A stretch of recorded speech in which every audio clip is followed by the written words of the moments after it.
ये कहानी chain Shao से शुरू होती है, जो कि एक गैर लाइसेंस वाले डॉक्टर की लापरवाही के कारण 2 साल से कोमा में था। उसका बेस्ट फ्रेंड लू उसके पास बैठा आंसू बहा रहा था। यहाँ ये बात रिवील होती है कि चेन अपनी गर्लफ्रेंड से ब्रेकअप के बाद कोमा में चला गया था। उसकी गर्लफ्रेंड ने उसे इसलिए छोड़ा था क्योंकि चेन के पास कोई जॉब नहीं थी और वो अपने सारे पैसे सिगरेट्स पे जाया कर देता था। अपनी गर्लफ्रेंड के साथ ब्रेकअप के कारण वो काफी ज्यादा दुखी था, इसलिए उसने अपनी एक्स की खातिर सिगरेट छोड़ने का फैसला कर लिया था। हालांकि उसकी सभी कोशिशें जाया गईं, इसलिए एक सपोर्टिव दोस्त होने के कारण लू ये सजेस्ट करता है कि चेन को अपनी मेमोरी लॉस और एडिक्शन से छुटकारा पाने के लिए ब्रेन शॉक थेरेपी को ट्राई करना चाहिए। चेन शाओ, जो कि काफी ज्यादा डेस्परेट था, वो भी इस बेतुके सोल्यूशन के लिए मान जाता है। 2 साल कोमा में रहने के बाद लू उस थेरेपी को सजेस्ट करने के लिए चेन से माफी मांगता है, लेकिन चेन उसे शांति से जवाब देता है और अब भी जागने के काबिल होने पर इजहारे तशक्कुर करता है। तभी नर्स उसके लिए येलो कलर वाली मेडिसिन लेकर आती है, जिसे वो बगैर किसी हिचकिचाहट के ले लेता है, लेकिन उसके बाद कुछ अजीब होता है। इसलिए अगले दिन उसकी फॉलो अप एग्जामिनेशन होती है, जहां डॉक्टर को उसके ब्रेन डैमेज का पता चलता है, जिसके लिए एक लंबे रिकवरी पीरियड की जरूरत थी। इसी के साथ ही डॉक्टर लू को रिहैबिलिटेशन के दौरान चेन की सपोर्ट जारी रखने का भी कहता है। 1 साल गुजर जाता है और चेन शाओ को गैर मामूली सिम्टम्स का सामना करना पड़ रहा था। जब भी वो किसी पीले रंग की चीज को देखता तो उसे इंसान बतखों में बदलते दिखाई देते। इससे निपटने के लिए चेन सुर्ख चश्मा खरीद लेता है ताकि उसे हर चीज सुर्ख दिखाई दे। खुशकिस्मती से रिहैबिलिटेशन के बाद चेन को जॉब भी मिल जाती है। फिर एक दिन कंपनी का सीईओ सीजुन चेन के पास आता है और उसे सीईओ की पोजीशन लेने की ऑफर करता है, जिसे सुनकर चेन शॉक्ड हो जाता है क्योंकि उसे जॉब करते हुए अभी सिर्फ 1 साल ही हुआ था। लेकिन सीजुन एक्सप्लेन करता है कि उसकी कॉन्ट्रीब्यूशंस काफी अहम थी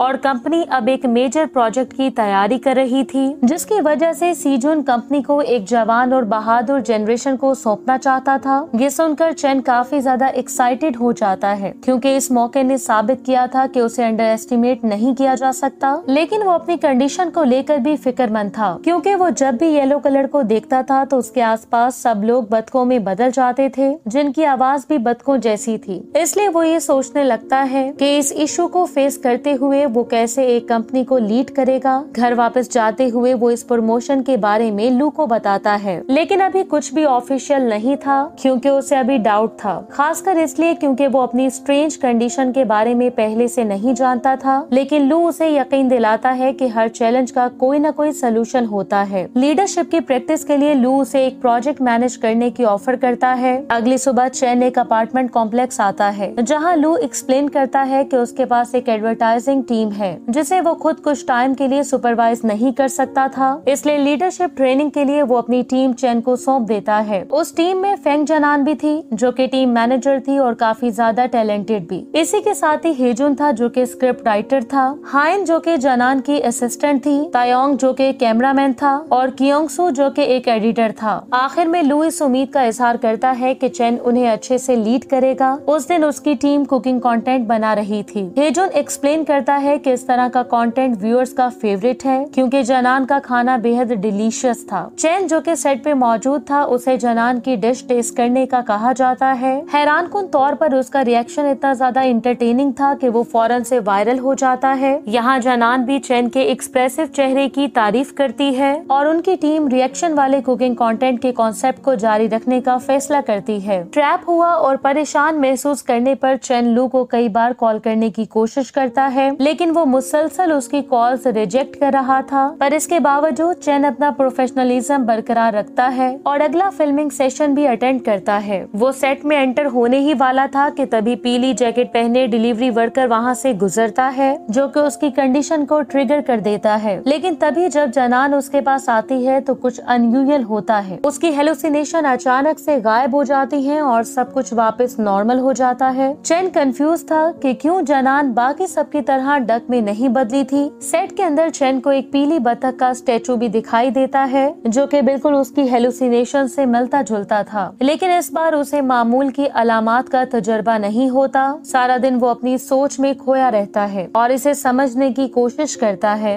शूटिंग के बाद जनान चेन को घर ड्रॉप करने की ऑफर करती है। घर जाते हुए वो हल्की फुल्की कहानियाँ और हंसी मजाक शेयर करते हैं जिससे जिससे वो जनान की तरफ अट्रैक्ट होने लगता है। अगले दिन चैन लू को कन्फ्रंट करने पहुंच जाता है जिसने उसे फंसाया था। लू उसे समझाने की कोशिश करता है कि उसने जो कुछ भी किया है उसी के फायदे के लिए किया है, ताकि सीईओ बनने के लिए उसे ट्रेन किया जा सके। लेकिन आखिरकार लू ये रिवील करता है कि उसने ये सब कुछ उसे जनान के साथ मिलाने के लिए किया है। उसकी एक्सप्लेनेशन सुनकर चैन फौरन से जनान को डिनर के लिए इनवाइट करता है। वो जगह कुछ ज्यादा फैंसी नहीं थी क्योंकि चैन इस बात को कंफर्म करना चाहता था कि उसकी हेलुसिनेशंस वाकई में खत्म हो गई हैं। तभी उसे ये रियलाइज होता है कि जब भी वो जनान के साथ होता है तो उसे हेलुसिनेशंस नहीं होती, जिससे उसे यकीन हो जाता है कि जनान उसके ठीक होने की कुंजी थी। इसलिए वो जनान और टीम के साथ ज्यादा टाइम बिताने लगता है, जहाँ वो हंसी मजाक और खुशी के पल शेयर करते हैं, खासकर जनान की हंसी, जिसे सुनकर उसे सबसे ज्यादा राहत मिलती थी। टाइम के साथ साथ चैन अपनी कंडीशन का सामना करने में ज्यादा कॉन्फिडेंट हो गया था और वो डक हेलुसिनेशन से खौफजदा नहीं रहा था। चैन को जनान को देखने का मौका मिलना उसके हर रोज को रोशन बना देता था।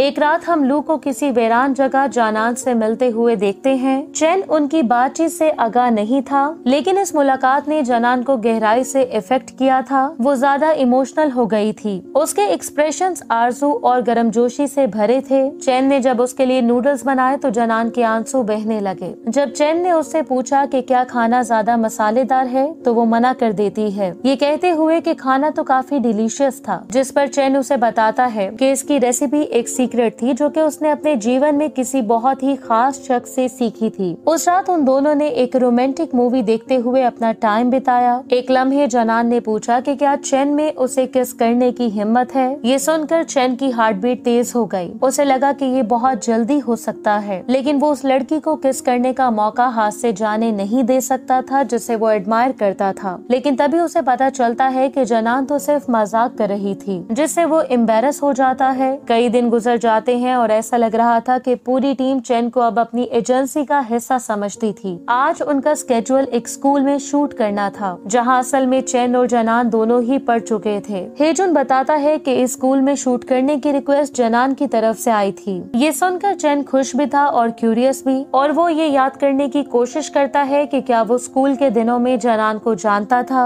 शूटिंग शुरू हो जाती है, लेकिन चैन को स्क्रिप्ट याद करने में मुश्किल पेश आ रही थी। जनान ने उसे कई बार याद दिलाया कि वो नेचुरल तरीके से एक्ट करे और लाइंस पर ज्यादा ध्यान न दे। उसके एडवाइस पर अमल करते हुए वो तैयार किए गए स्क्रिप्ट पर ज्यादा सोचे बिना ही एक्टिंग शुरू कर देता है। एक सीन में चैन को बंदर और गाय पर जोक बताने का कहा जाता है और इस दौरान जनान इस एटमॉस्फेयर को जेन्युइनली एंजॉय कर रही थी। इतना ही नहीं, वो सीन जनान के लिए गहरा मायने रखता था, जो कि उसके मन में कुछ यादें वापस ले आता है। चैन जब अपना हिस्सा कंप्लीट कर लेता है तो पूरी टीम उसे कांग्रेचुलेट करती है, जबकि अपनी फीलिंग से मगलूब जनान वहाँ से पीछे हट जाती है। खुशकिस्मती से चैन का एजेंसी के साथ एक्सपीरियंस उसे सीजन की ऑफर एक्सेप्ट करने का कॉन्फिडेंस देता है। चैन को अब अपने जीवन के बारे में कोई डर, झिझक और डाउट महसूस नहीं होता था। नेक्स्ट सीन में चैन सभी एम्प्लॉयज के सामने स्पीच करता है। हालांकि हेलुसिनेशन के कारण कुछ एम्प्लॉयज बतकों की तरह लग रहे थे, लेकिन जनान की इंकरेजमेंट और सपोर्ट उसकी शक्ति का बड़ा जरिया बनी रहती है। उसकी मौजूदगी ने उसे किसी भी चीज का सामना करने की हिम्मत दी थी। चैन यहाँ स्पीच में कंपनी को सफलता की बुलंदियों तक ले जाने के लिए सीजन की एक शानदार सीईओ के तौर पर तारीफ करता है, लेकिन वो ये डिक्लेयर करता है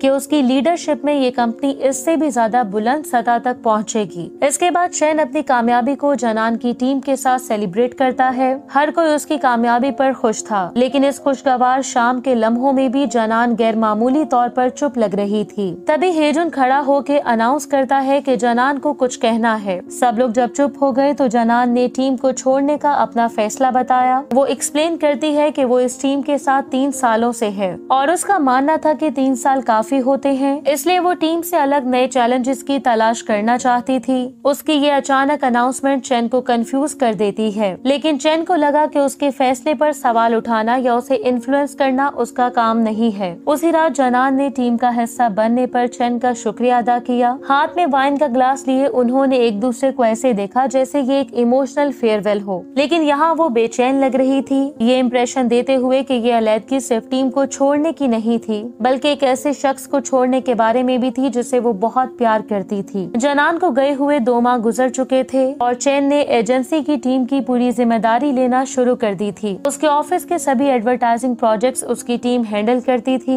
लेकिन फिर एक दिन उसे किसी गहरी बात का एहसास हुआ कि कुछ जानी मानी आदतें जो कभी बहुत नेचुरल लगती थी अब उसकी जिंदगी से गायब थीं। एक बतख वाले खिलौने को हाथ में पकड़े हुए उसकी मेमोरीज वापस लौट आती हैं और यहाँ आखिरकार उसे रियलाइज होता है कि जनान तो उसकी एक्स गर्लफ्रेंड थी, कोई ऐसा जिसे कभी उसने बहुत प्यार किया था। यहाँ उसे ये भी रियलाइज होता है कि पिछले 3 सालों से वो मेमोरी लॉस का सामना कर रहा था और बतख वाली हेलुसिनेशंस जो कि वो एक्सपीरियंस कर रहा था वो ट्रॉमा और उस इंसिडेंट में होने वाले ब्रेन डैमेज के कारण होती थी। उसकी मेमोरीज का एक बड़ा हिस्सा जो कि जनान से जुड़ा था मिट चुका था और रिसेंट पास्ट में होने वाले चेन और जनान के इंटरेक्शंस असल में उनके शेयर पास्ट के कुछ हिस्से थे, जिनमें शूट से पहले ड्रिंकिंग करना, चेन की फेवरेट्स रामन, उनके स्कूल के फिल्मिंग सीन्स, हर लम्हा उनकी हिस्ट्री की रिफ्लेक्शन थी। पास्ट में चेन एक शांत स्टूडेंट था और उसके बहुत कम दोस्त थे, इसलिए अक्सर उसे अकेलापन महसूस होता था। उनकी ग्रेजुएशन वाली रात वो जनान को स्कूल की छत पे अकेले बैठा हुआ देखता है। फिक्रमंद चेन उसके पास आता है और उसे पूछता है कि वो यहाँ क्या कर रही है। जनान उसे कोई जवाब नहीं देती, इसलिए वो उसका मूड ठीक करने के लिए उसे एक मंकी और काऊ का जोक सुनाता है। धीरे धीरे जनान उसकी बातों को रिस्पॉन्ड करने लगती है। अगली सुबह जब जनान को घर जाने में मुश्किल का सामना था तो चेन उसे घर छोड़ने की ऑफर करता है। उसी लम्हे से उनका बंधन और भी गहरा हो जाता है। उनके दिन हंसी खुशी से भरे थे। उन्होंने एक फेमस यूट्यूबर्स और व्लॉगर्स बनने का भी सपना देखा, लेकिन उनकी जर्नी हमेशा आसान नहीं रही। चेन अक्सर थका हुआ और परेशान रहता था, इसलिए उसने स्मोकिंग करना शुरू कर दी थी। उसकी आदत इतनी ज्यादा बिगड़ गई थी कि वो सिगरेट के बिना नहीं रह सकता था, यहाँ तक कि सोते हुए भी, जिससे एक बड़ा विवाद पैदा हुआ। उस टाइम जब सिगरेट से मैट्रेस के जलने ने जनान को गुस्सा दिलाया। ये बहस उस टाइम बढ़ जाती है जब चेन, जो कि अपनी फ्रस्ट्रेशन के कारण गुस्से में था, वो उससे कहता है कि उसका स्मोकिंग करना उसका अपना मामला है और जनान की जिम्मेदारी नहीं है। साथ ही उसने जनान पर उसकी कॉम्प्लेंट्स कभी न सुनने का भी आरोप लगाया, लेकिन उसे ये रियलाइज नहीं हुआ कि जनान हमेशा उसके घर आने का वेट करती थी, इस उम्मीद के साथ कि वो अपनी मुश्किलात को शेयर करेगा और उसे अपने जीवन में शामिल करेगा। जबकि चेन अपना समय ध्यान भटकाने में बिताता था। वो शराब पीने, स्मोकिंग करने, जुआ खेलने और एमलेस फन में अपना टाइम जाया कर देता था। जनान इस सिचुएशन को मजीद बर्दाश्त नहीं कर सकती थी, इसलिए वो आखिरकार चेन को अल्टीमेटम देती है कि अगर वो अपनी बुरी आदतें नहीं छोड़ेगा तो उनके लिए अलग हो जाना ही बेहतर होगा। उस रात गुस्से और फ्रस्ट्रेशन में चेन उसके फैसले को एक्सेप्ट कर लेता है। गहरे अफसोस के साथ उनका रिश्ता उस शाम ऑफिशियली तौर पर खत्म हो जाता है। उसी दिन जनान लू से मिलती है और उसे बताती है कि वो इस नाटक को मजीद जारी नहीं रख सकती थी। जनान के लिए इस सब को बर्दाश्त करना बहुत ज्यादा तकलीफदेह था। तभी लू उसे एक्सप्लेन करता है कि चेन को पास्ट में होने वाले इवेंट्स के कारण हेलुसिनेशन और ट्रॉमा का सामना करना पड़ा था और डॉक्टर्स के हिसाब से उसकी रिकवरी का वाहिद तरीका उसकी जिंदगी की बामायनी यादों को दोबारा जिंदा करना था। जनान एडमिट करती है कि उसकी एफर्ट्स ने चेन की कंडीशन को इम्प्रूव किया है, लेकिन इस हकीकत ने कि चेन को वो बिल्कुल भी याद नहीं थी काफी हर्ट किया था। जिन भावनाओं को वो बहुत पहले गायब समझती थी वो अचानक फिर से उभर आई थी। हालांकि उन्होंने 3 साल से एक दूसरे को नहीं देखा था, लेकिन जनान का चेन के लिए प्यार लौट आया था, पर उसे डर था कि कहीं सब कुछ पहले जैसा न हो जाए। लू उसके जज्बात पर हमदर्दी का इजहार करता है और जनान ने चेन की मदद के लिए अब तक जो कुछ किया था उस पर शुक्रिया अदा करता है। उसी रात जनान ने अपने पसंदीदा स्नैक ब्रांड के नए फ्लेवर के लॉन्च इवेंट में शिरकत की। एक यूट्यूबर और मैसिव फैन बेस होने के कारण उसका वहां आने के लिए बड़ी बेसब्री से इंतजार किया जा रहा था। उसी समय चेन जनान को फिर से खोने की सोच को बर्दाश्त नहीं कर सका। खुशकिस्मती से हायन ने चेन को इन्फॉर्म किया कि जनान ने अभी चाइना नहीं छोड़ा था और इस टाइम वो सिटी सेंटर के एक इवेंट में थी, इसलिए चेन फौरन से उस तरफ निकल पड़ता है। लेकिन वहां पहुंचकर उसे पता चलता है कि जनान पहले ही वहां से जा चुकी थी। चेन भी गिव अप करने के लिए तैयार नहीं था, इसलिए उसने जनान को बताने की हर मुमकिन कोशिश की कि वो उसे ढूंढ रहा है। आखिरकार एक बहुत अलग आवाज से जिसे जनान कभी नहीं भूल सकती थी, चेन उसका नाम पुकारता है, जिसे सुनकर जनान अपने आंसू नहीं रोक सकी और फौरन से वहां पहुंच गई, जहां चेन ये कन्फेस करता है कि उसे सब कुछ याद आ गया है, उनकी मेमोरीज, उसकी मिस्टेक्स और जनान के लिए उसकी बेपनाह मोहब्बत। उनकी आंखें ईमानदारी और आशा से भरी हुई मिलती हैं। तभी चेन ये रिवील करता है कि उसने उसके लिए स्मोकिंग करना भी छोड़ दिया है। ये सुनकर जनान उसे गले लगा लेती है है और इस दौरान उसके चेहरे पर खुशी के आंसू बह रहे थे। एक अच्छा इंसान बनने के लिए जो कुछ भी चैन को करना पड़ा था वो उस पर उसका शुक्रिया अदा करती है। इसी के साथ वो ये भी कन्फेस करती है कि चैन के लिए उसकी फीलिंग्स बरकरार हैं और उसे उम्मीद थी कि अब कभी भी उन्हें एक दूसरे से जुदा नहीं होना पड़ेगा। इसी के साथ ही ये मूवी एंड हो जाती है। Thank you so much for watching.